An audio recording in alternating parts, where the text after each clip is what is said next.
Yo, salut les gens, comment ça va? Aujourd'hui on se retrouve dans une nouvelle vidéo incroyable. Bon, en fait c'est juste un tuto mais c'est quand même cool. Donc je vais vous apprendre à faire des triangles néons sur Ibis Paint. Ça a pas l'air ouf mais vous allez voir que c'est cool. À la fin de la vidéo vous aurez quelque chose qui ressemblera normalement à ça.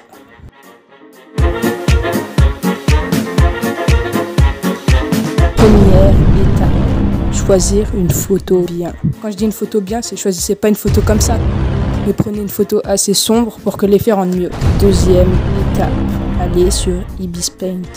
Donc c'est assez simple, il vous suffit juste d'ouvrir Ibis Paint X. Troisième étape, créer un nouveau projet. Pour cette étape, je vous conseille de choisir un format assez grand pour avoir un rendu final de bonne qualité. Moi j'ai pris un format de 2480 par 3508 pixels.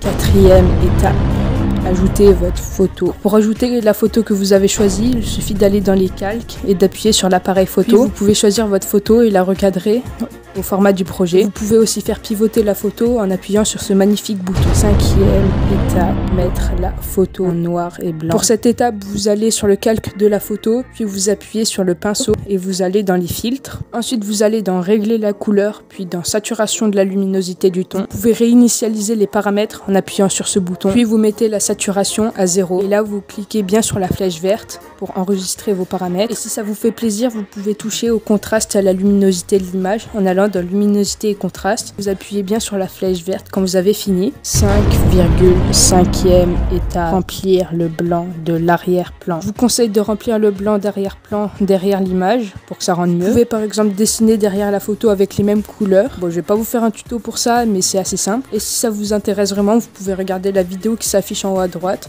C'est juste l'enregistrement de moi en train de combler le vide en haut et en bas de l'image. 6e étape, créer les triangles. Donc il faut créer un nouveau calque. Ensuite vous sélectionnez l'outil pinceau, puis vous prenez le feutre dur, vous mettez l'opacité à 100% et une taille assez petite et vous prenez la couleur blanche. Puis il faut appuyer sur la main en haut et aller dans outils de dessin et vous choisissez le dernier outil, c'est l'outil polygone. Ensuite, vous désactivez l'option remplir, le bouton doit être blanc. Puis vous pouvez placer 3 points pour former un triangle, c'est logique. Et vous appuyez sur le premier point pour fermer le triangle. 7e étape, donner de la perspective au triangle. C'est assez simple, il vous suffit d'aller sur le calque des triangles et de gommer certaines parties des triangles pour donner l'impression qu'ils soient autour du sujet, donc de l'astronaute. Il faut que certaines parties du triangle devant le sujet et d'autres qui soient derrière. Donc vous gommez les parties qui sont censées être derrière.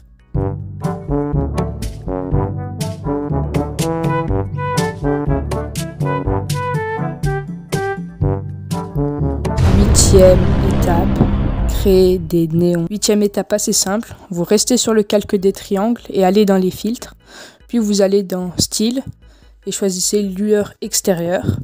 Vous pouvez régler la couleur, l'opacité et la force de la lueur. Et pour finir, vous appuyez sur la flèche verte. 9e étape, les couleurs des néons.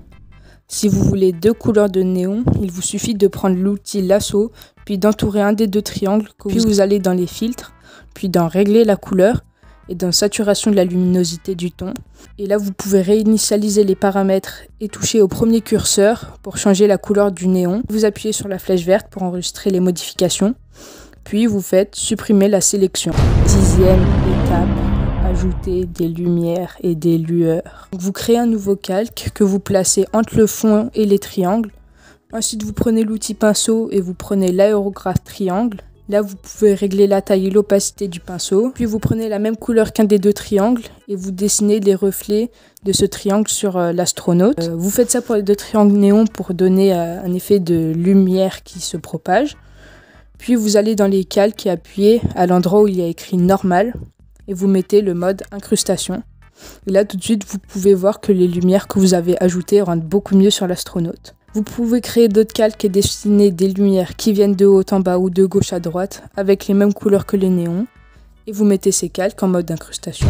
10,5e étape, exporter le projet. C'est très simple, il vous suffit d'appuyer sur la flèche en bas à droite et de choisir enregistrer au format PNG. 11e étape, vous avez fini. Bon, en vrai, c'est pas vrai. Car si vous voulez, vous pouvez retoucher les couleurs avec Adobe Lightroom sur mobile. Et si vous voulez voir précisément comment j'ai modifié les couleurs, vous pouvez voir la vidéo qui s'affiche en haut à droite. 12e étape, vous avez vraiment fini. Voilà, vous avez fini, c'est super bien, vous êtes content. 13e étape, c'est important. Pour pouvoir réaliser la 13e étape, il vous suffit de liker cette vidéo, la partager et surtout de vous abonner à ma chaîne YouTube, ça fait vraiment plaisir. J'espère que cette vidéo vous a plu, en tout cas moi ça m'a fait plaisir de la faire. J'espère que vous l'avez appréciée, si c'est le cas n'hésitez pas à me le dire en commentaire. Allez, salut!